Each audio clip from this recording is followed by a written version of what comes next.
Maranatha, Detroit, Michigan, where everything is dependent upon a proper interpretation of Genesis 3:15, where the Most High God said to the serpent, I will put enmity between you and the woman. Her seed's heel will bruise your seed's skull. Bumped into a gentleman at a store, and, we were talking about remodeling. And it was interesting to hear that he studied the Bible, and he felt that his way was right, or his interpretation was correct. Now, I wasn't there, or am I here to critique someone else's interpretation, but I do find reasoning is one of the greatest aspects of understanding or learning. Let us reason on the scriptures. And as he was explaining his understanding of the serpent, he said he only went back as far as Moses putting the serpent onto the pole. And his studies allowed him to understand that the serpent was a dragon, and that in all of the etymology or the breakdown of the word serpent, for him it was a dragon. And that's where he ended his biblical studies. So I asked him what about Genesis 3:15? And, I understand that if you haven't, studied a certain passage, you really can't give any comment. But what I found is that the brother was well studied in a lot of other books that gave a reasoning to support extraterrestrials having relationships with humanity. That type of genre of books, the Stitchin, and all of those type of books, aliens and whatnot. So what I began to express to him is some ideas. I wasn't badgering him. I wasn't telling him. I was like, what if the serpent was a woman? And, he looked at me and, because his thing was, aliens came down and impregnated, and, they created the Nephilim and the Anunnakis and the reptilian race. And, I understood a lot of things that he was, presenting. But, I was trying to get to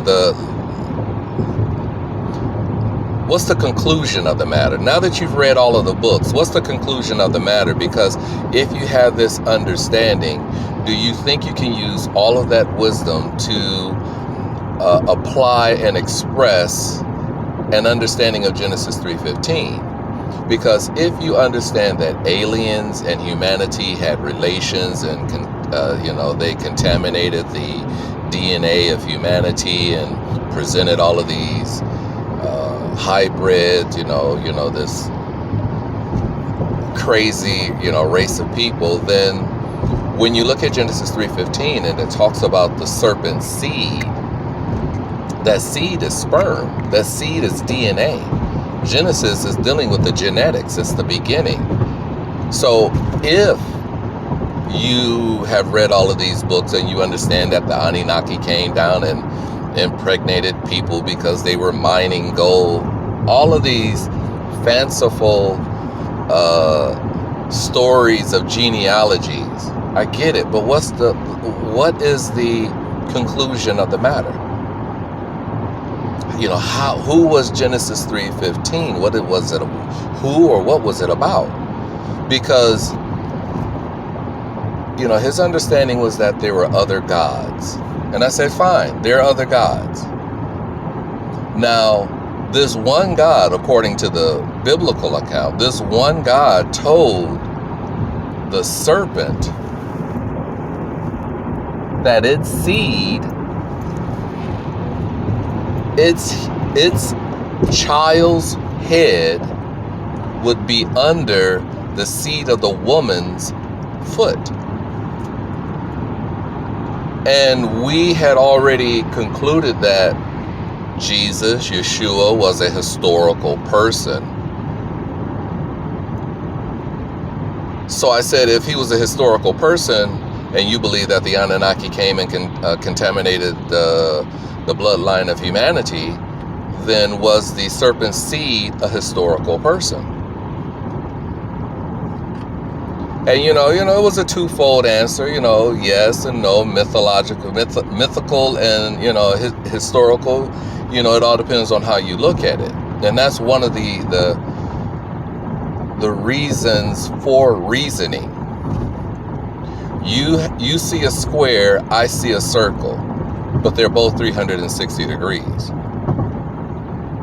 One is masculine, one is feminine. One represents femininity, one represents masculinity, the square and the circle. But when you put them together, now you have 720 degrees of information. A reference to Enoch. The 72 tribes. I know some say 70, but they're, 72. Manasseh and Ephraim, the extra 2 tribes. So, getting back to the fulfillment of this prophecy, because I said, it appears that this one God who, according to the biblical narrative of Genesis, talked to the serpent, whether that was a lower God, a lesser God, a snake, a dragon, however you want to look at it. This God told this being that its son's head would be under the son of the woman's foot. When you get to the New Testament, each gospel writer explains that the Messiah, the seed of the woman, his foot was over the seed of the serpent's skull, because the heel is known as a place of a skull. Golgotha in Hebrew, or in Aramaic, it is a place of a skull. So if it's a place of a skull, whose skull was it?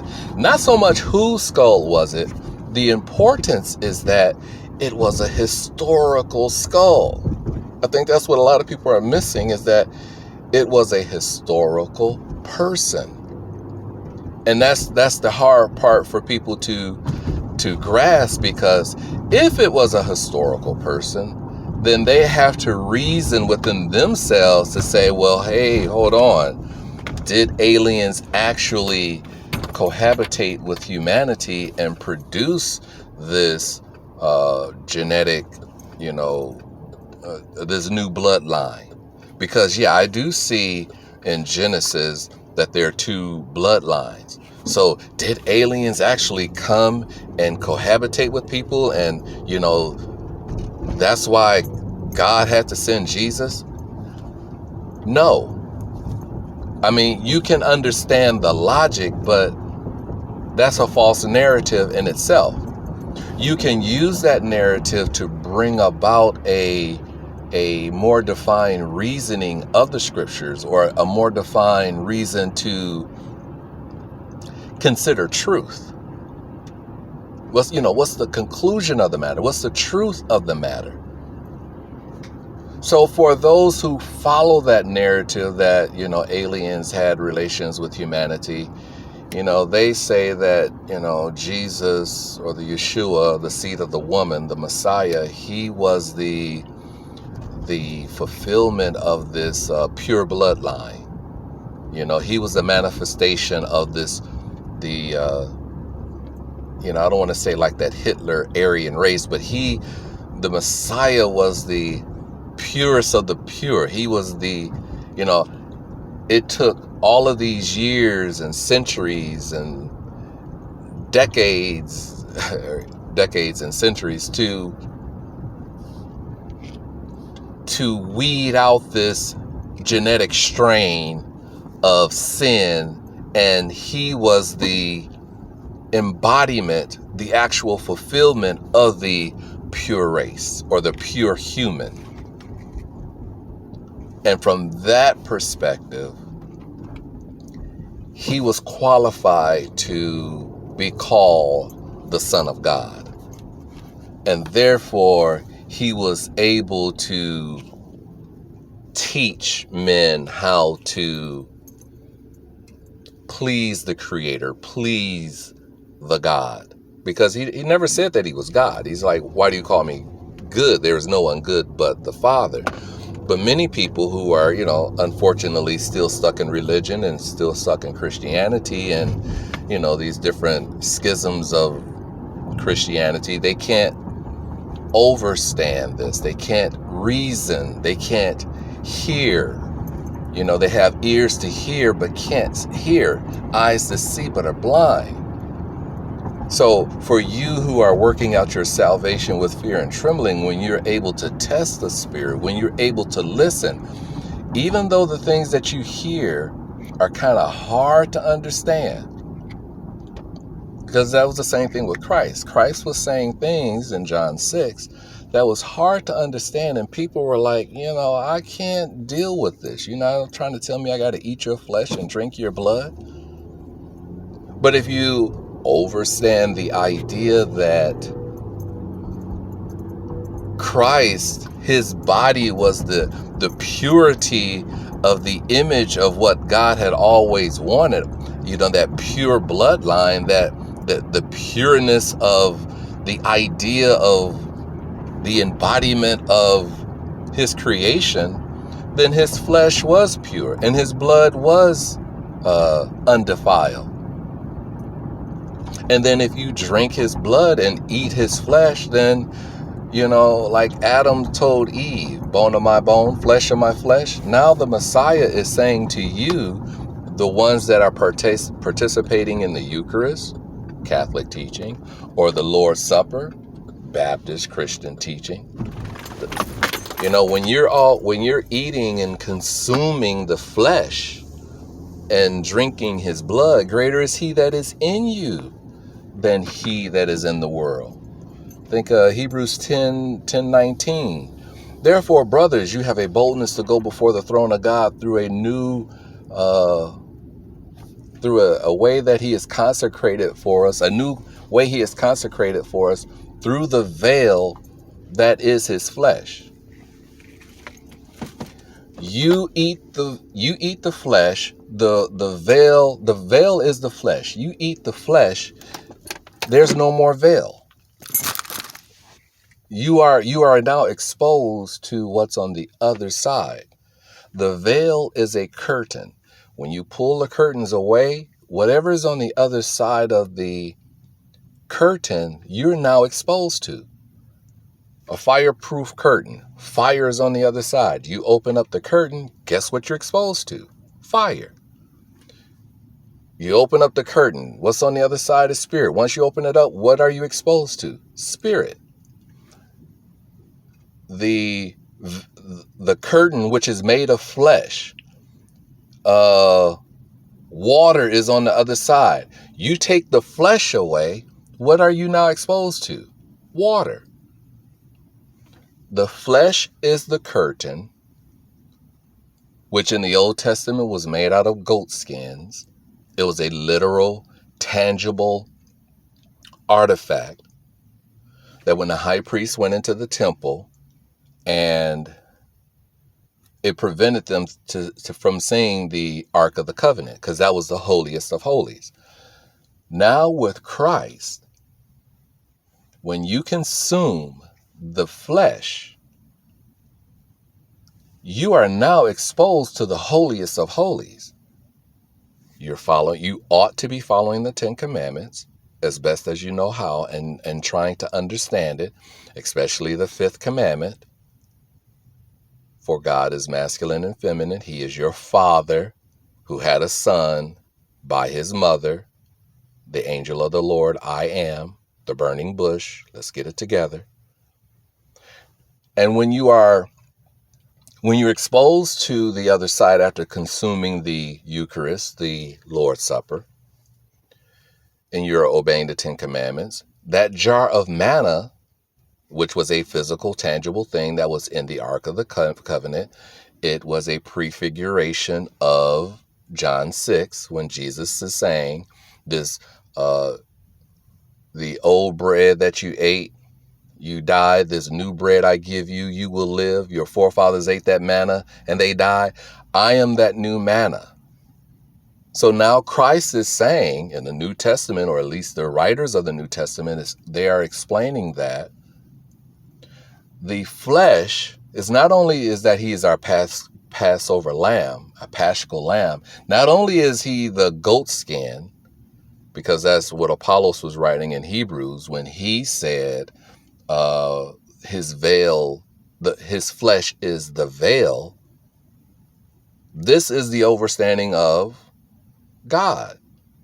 Because when you follow the Ten Commandments and you understand the flesh in its purity and its blood, then you become a royal priest. And that was Aaron's staff. Those three things prefigured Christ. He's the law that became flesh. He's the manna that he's asking you to eat now so that you will live. And when you do this, you become a royal priesthood.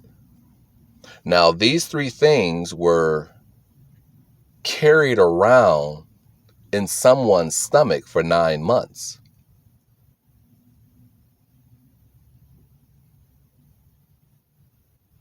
See, when John says in Revelation 11, the last verses of Revelation 11, he says, "Behold, I seen the Ark of the Covenant." Now, the Ark of the Covenant has been missing. So when he goes into detail as explaining the Ark of the Covenant, he's saying, "Behold, a woman clothed with the glory of the sun and the moon under her feet." Hold on, John. You're first telling us about the Ark of the Covenant because we all revere, as the Israelites, we understand the Ark of the Covenant. But now you're trying to give us this heavenly understanding, this new understanding, this new eisegesis of the text. What is it that you're seeing? A woman with child. See, the Ark of the Covenant was in the woman who she bore, who was to rule with the rod of Aaron, the rod of iron. And the devil went to make war with the woman and her offspring, her children. See, the Catholic Church presents the idea that that woman was Mary. That woman wasn't exclusively Mary. The woman was God's wife, because God is the God of the heavens. The Father is the Father of the heavens. And if he's the Father, then where is his wife? Behold, I seen a sign in heaven. But more importantly is that the woman had children. Not only the male child who was to fulfill Genesis 3:15, but she also had other children who kept the commandments of God, the Ten Commandments, and the testimony of Christ. Are you a child of the woman? Do you follow the Ten Commandments? Do you understand that there is a feminine God? Do you understand that the woman of Revelation 12 is the woman of Genesis 3? Do you understand that the foot of the Messiah of the woman in Genesis 12, his foot was over the serpent seed skull in every gospel that records the crucifixion of Christ? Because the Most High God prophesied Christ crucified, which Paul talks about. Genesis 3:15 is talking about Christ crucified.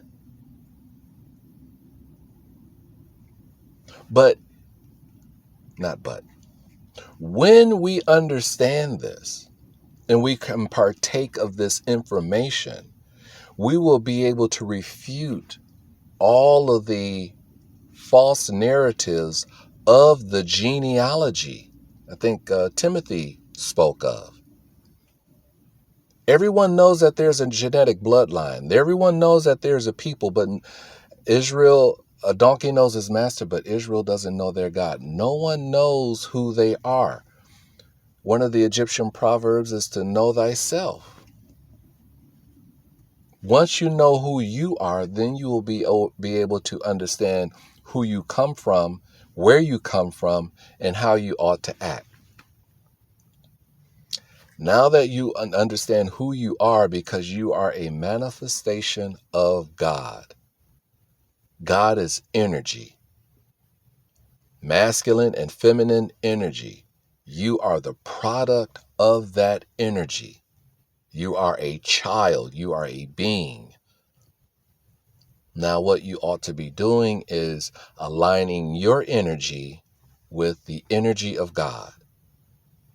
You have to stay within your parameters, the 10 commandments, so that you are in an alignment with this energy. Because when this energy comes back, it's going to shoot out into vessels that are in alignment to that were fulfilling their purpose. Everything has a purpose. Even you. We all have purpose. How do you fulfill your purpose? You have to go to your Creator. Your Creator has put you here for a reason, and it is not to be fearful of the false narratives of hell and heaven and all of that. No, there's something greater going on that you need to reconsider, to connect to be part of this glorious event. Fire is energy. Pentecost, they had fire upon their heads. Oh, you sluggard. Sluggard is a lack of energy. Study is energy. You have to put energy into studying. You have to put energy into even listening. Because the scriptures does not say faith comes by reading. No, faith comes by hearing. Because when the Israelites met God, they seen with their ears and heard with their eyes. We are on the frequency of sin.